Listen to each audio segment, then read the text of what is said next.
Sinhagad road परिसरात दमदार पाऊस झालाय। वडगाव ब्रिज खाली पाणीच पाणी झालंय। मोठ्या प्रमाणात पावसाचं पाणी साचलेलं आहे। सर्वत्र पाणी साचल्यानं नागरिक देखील अडकलेले आहेत। सिंहगड रोड परिसरातली ही दृश्य आहेत। दमदार पाऊस झाल्यामुळं वडगाव ब्रिज खाली पाणीच पाणी झाले। तर अचानक रस्त्यांवर पाणी साचल्यामुळं नागरिक देखील अडकलेले होते। मोठी कसरत करत वाहनधारकांना आपलं घर गाठावं लागलेलं आहे।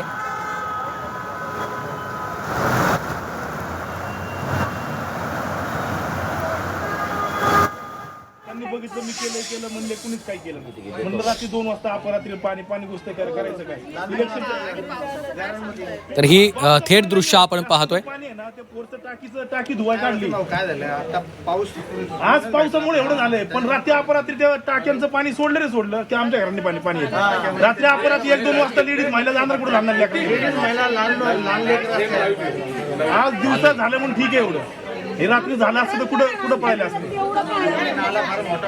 आणि मॅडम आता इथली एक वायर आहे ना वायर हे वायरीवर पडल्यानंतर तिथं स्फोट झाला मोठा। राखी वस्ती बाहेर आली होती।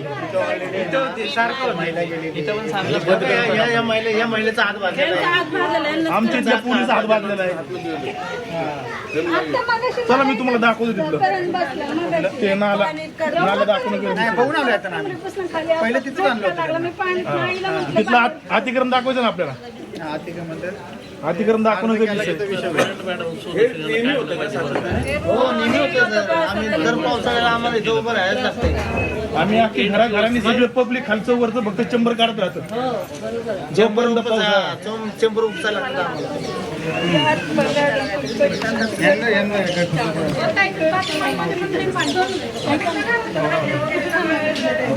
काय चाललं हे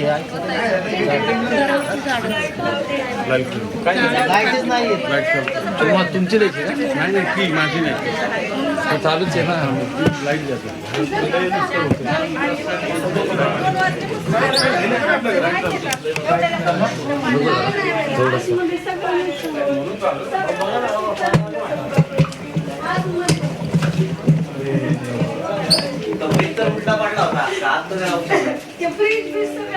तुम्ही आहे ना ताई येत होते ना समोरच्या बाजूला ना 1.5 तास आम्ही सगळेजण 1.5 तास झाले येत होतो।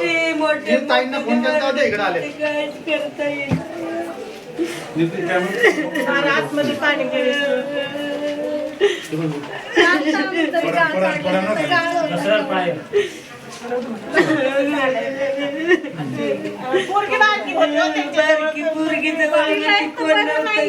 तेव्हा बाहेर होता ना कुठेतरी आपला फोन झाला मी लगेच आलतो इथं। चिकनगुन्हा झाला मग एवढा पाऊस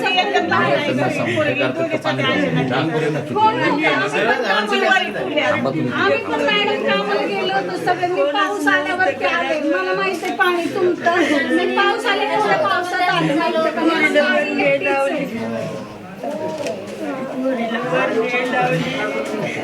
पोरगी घाबरल पाणी बघून म्हणून आणि तो 3 तास त्याच्या मुरापाशी त्या बांबूने हलवत होते पण पाणी काय ऐकून पाणी 3 तास पाणी होते। मला मगाशी म्हणलं नेऊन ऍडमिट करा मला कसं तर वेळ लागलं कसं झालं कपडे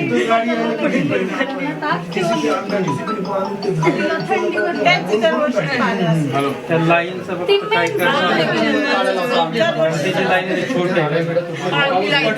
खूप येतं पाणी पण जायला तेवढं त्यामुळे पाणी जायला जागा नाही। हो बघते 40 वर्ष केलेलं पाणी गेलं माझं। थोडं भरून ठेवलं म्हणून तिने आता सगळं थोडं धान्य भरून ठेवलं काय करू मी मावशी रडू नका। 3 वर्ष बऱ्याच ठिकाणी जायचं पण इथनं जाता येणार ना. जायचं ही परिस्थिती गंभीर. तिकडे जायचं बरं का कुठं वस्तीतलं बी त्रिपुरीकडे जायचं आपल्या वस्तीतल्या लोकांची पण नाही ऐकायची. खूप चालली. नाही अलीकडे ते आपलं पुढे जायचं आपल्या मंदिरापाशी.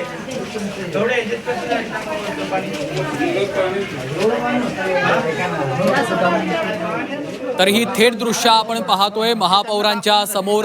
पुणेकरांनी अक्षरशः आक्रोश केलेला आहे. अवकाळी पावसानं पुण्याला झोडपलेलं आहे. अनेकांच्या घरामध्ये पाणी घुसलेलं आहे. एका महिलेचा झाड कोसळल्यामुळं दुर्दैवी मृत्यू झालेला आहे. त्यामुळं पुणेकरांनी आता महापौरांच्या समोर आपल्या समस्यांचा पाढाच वाचलेला आहे. अवकाळी पावसानं पुण्यातल्या विविध भागाला झोडपलेलं आहे. मोठं नुकसान देखील झालेलं आहे. अनेकांच्या घरामध्ये पाणी घुसल्यानं संसार उघड्यावर आलेले आहेत आणि या परिस्थितीचा आढावा घेण्यासाठी महापौर सध्या या संपूर्ण नुकसानग्रस्त भागामध्ये फिरतायत, हा दौरा करतायत आणि याच दरम्यान पुणेकरांनी आपल्या समस्या त्यांच्यासमोर मांडलेल्या आहेत. अनेक महिला संतप्त झालेल्या देखील आपल्याला पाहायला मिळतात. भाऊ आपल्याला अख्खी लाईन बदलायची ना. मॅडम तर म्हणतात की अख्खी लाईन मोठी व्यासाची लाईन. पण नाल्याचा विषय मॅडम तेवढं करणं गरजेचं आहे. पण नाल्याला रात्री पाणी येतं. अवकाळी पावसाचा तडाखा पुण्यातल्या ज्या भागाला बसलेला आहे त्या भागामध्ये सध्या महापौर यांचा दौरा सुरू आहे आणि महापौरांच्या समोरच नागरिकांनी, स्थानिक महिलांनी समस्यांचा पाढाच वाचलेला आहे.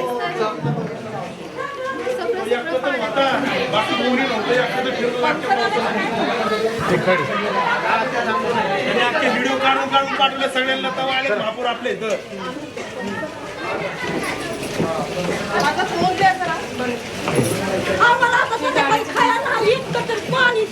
धान्य बिन्य सगळं चालायला जागा नव्हती तेव्हा.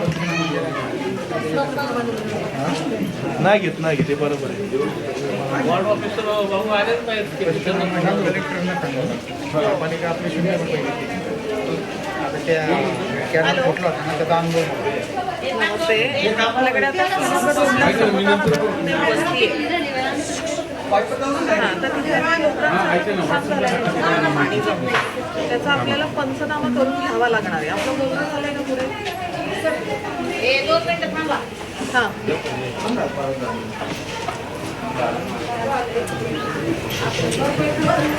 हे तुम्ही सूचना द्या पुढे आणि यांचा पंचनामा आहे तसा करावा लागेल ना. आपण कधी करणार? हे क्लीन झाल्यानंतर करणार का? नाही, मी आता तासभर झाला इथे आहे, अजून कोणी मला दिसत नाही प्रशासनाचे लोक. कोणीच नाहीये इथे. माणसं स्वतःच काम करतायत. कोणी फिरकलं पण नाही, कोणी काहीच नाही. तहसीलदारांशी बोला तुम्ही, पण आपल्याकडचे वॉर्ड ऑफिसर्स कुठे आहेत? ते कारण सांगतात. बाकीचे अधिकारी कुठे आहेत ते बघा. आपल्याकडनं डिझास्टरकडनं एखादी टीम पाठवली का बघा. पंचनामे आधी झाले पाहिजे. पण पंचनामा आहे त्या परिस्थितीचा करणार का क्लीन झाल्यानंतर करणार तुम्ही? लवकर पाठवलं पाहिजे ना. निदान कोणीतरी व्हिडिओज काढून ठेवेल त्याचे. प्लीज. ओके. म्हणून लोकांना काय आणण्याची व्यवस्था काय केली पाहिजे. लोकांना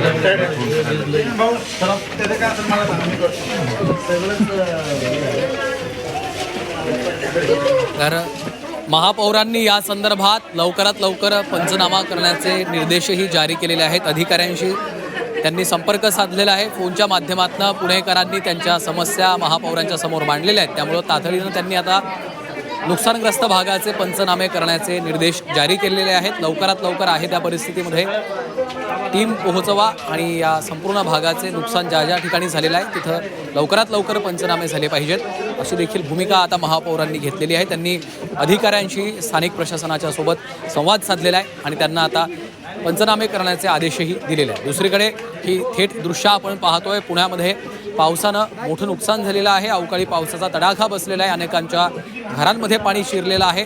या नुकसानग्रस्त भागाचा सध्या महापौर दौरा करतायत. स्थानिक महिलांशी, स्थानिक लोकांशी त्या संवाद साधताना दिसत आहेत. ज्या ज्या भागात नुकसान झालेलं आहे त्याचा आढावा घेण्यासाठी सध्या महापौर रस्त्यावर उतरल्याचं चित्र आपल्याला पाहायला मिळतंय आणि त्यांच्या समोरच आता नागरिकांनी, स्थानिक महिलांनी आपल्या तक्रारींचा पाढा वाचलेला आहे. आणि आता महापौरांनी तातडीनं पंचनामा करण्याचे आदेश जारी केलेले आहेत. महापौरांच्या समोर पुणेकरांनी हा आक्रोश व्यक्त केलेला आहे. एकीकडे महापौर सध्या पंचनामा करण्यासाठी त्यांनी आदेश जारी केलेले आहेत, मात्र अद्यापही प्रशासनाचे अधिकारी हे कुठेच पाहायला मिळत नाहीये. त्यामुळे त्यांनी नाराजी व्यक्त केल्याचं देखील आपल्याला पाहायला मिळतं. थेट दृश्य आहेत. पुण्यामध्ये पावसानं मोठं नुकसान झालेलं आहे आणि या नुकसानग्रस्त भागाचा आढावा घेण्यासाठी महापौर स्वतः रस्त्यावर उतरून या संपूर्ण नुकसानग्रस्त भागाची पाहणी करतायत. मात्र प्रशासनातील इतर अधिकारी अद्यापही रस्त्यावर दिसत नाही आहेत. त्यामुळं महापौरांनी तीव्र नाराजी व्यक्त केलेली आहे आणि लवकरात लवकर या भागाचे पंचनामे करावेत असे आदेशही त्यांनी दिलेले आहेत. शहरातल्या नुकसानग्रस्त भागाची महापौरांकडून सध्या पाहणी सुरू आहे. तातडीनं पंचनामे करण्याचे आदेशही महापौरांनी आता जारी केलेले आहेत. पुण्याला अवकाळी पावसानं झोडपलेलं आहे आणि त्यामध्ये मोठं नुकसान झालेलं आहे. अनेकांच्या घरामध्ये पाणी शिरलेलं आहे.